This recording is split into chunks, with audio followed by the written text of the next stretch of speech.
બાબર તાલુકાના દેરિયાવાડા રૂણી પ્રાથમિક શાળાના બાળકને શિક્ષકે ઢોર માર માર્યાનો વાલીનો આક્ષેપ। બાબર તાલુકાના રૂણી ગામની દેરિયાવાડા પ્રાથમિક શાળામાં ત્રીજા ધોરણમાં ભણતા બાળકને માર મારતા બાબર સરકારી હોસ્પિટલમાં દાખલ કરાયો।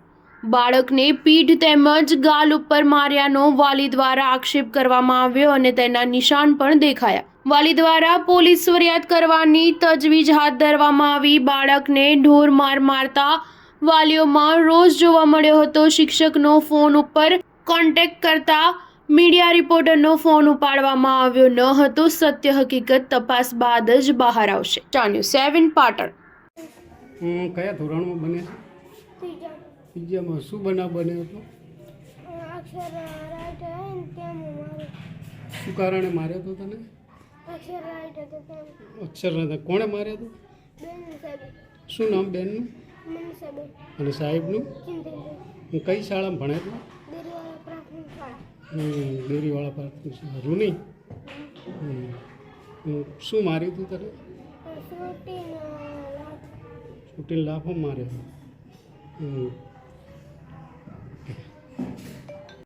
શાળાએ ગયો હતો એટલે એને લેસનમાં અક્ષર બરાબર રાઇટિંગમાં ના આવે તો સાહેબે આમ ઢોર માર માર્યો હતો। પછી એને માર્યો એટલે રાતે હિસાબ કરતાં બહુ દુખતું હતું।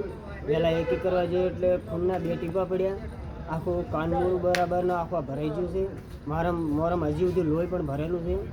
મારે ભાગ રાખેલો છે રૂની દેરિયાવાળા શાળામાં ભણવા જાય છે। હું છું નાથપુરાનો બળવંતજી ભુદરજી ઠાકોર।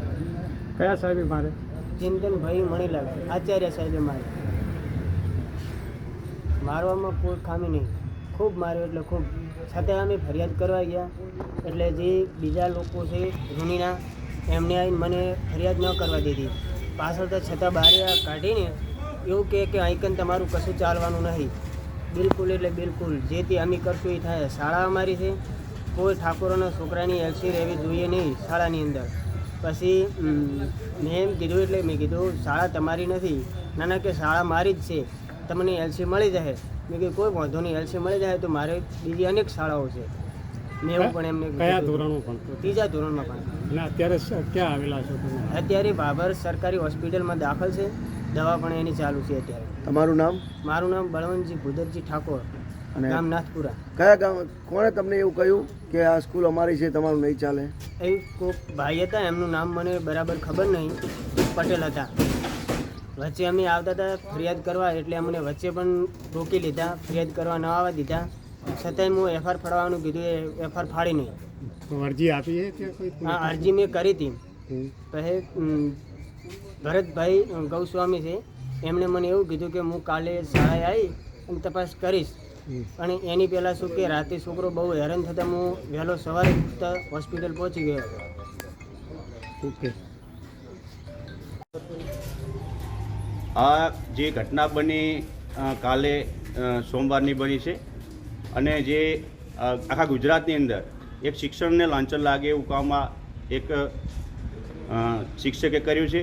એક નાના ભૂલકાઓ એટલે ત્રીજા ધોરણમાં ભણતું બાળક, એ 8 વર્ષનું બાળકને હોશિયાર છે છતાં એના અક્ષર બરાબર ના આવતા શિક્ષકે ઢોરમાર માર્યો છે અને કાલી ફરિયાદ દાખલ કરી હતી। એમને ધમકી આપી છે। આખી રાત છોકરો ઊંઘ્યું નથી અને એને પેશાબ પણ થતો નહોતો, એટલે સરકારી હોસ્પિટલમાં અત્યારે દાખલ કરેલું છે। અમને મળતી માહિતી મુજબ આપણા એમપી ગેનીબેન ઠાકોરનો પણ ફોન આવ્યો હતો અને આપણા ધારાસભ્ય શ્રી સ્વરૂપજીનો પણ ફોન આવેલો હતો અને એમણે કહ્યું હતું કાયદેસરની જે કાર્યવાહી થતી હોય સરપંચ તમે ત્યાં જઈ અને આને સોલ્યુશન કરો અને આ બાળકને પૂરેપૂરો ન્યાય મળે એવું કરવાનું છે અને આવા શિક્ષકને સસ્પેન્ડ કરવામાં આવે એવી હું સરકારશ્રીને વિનંતી કરું છું। એ ચિંતન પટેલ કરી નામ છે રૂની, બરાબર? એમને સસ્પેન્ડ કરવામાં આવે અને એવી હું સરકારશ્રી પાસે વિનંતી કરું છું। હા, ફરિયાદ કરેલી છે અને આજે પણ એફઆર દાખલ કરવાની છે। એફઆર દાખલ કરી ના કરે તો અમે આના આગળની કાર્યવાહી કરીશું। બળવંતજી, સરપંચ શ્રી ગાંગુર ગ્રામ પંચાયત।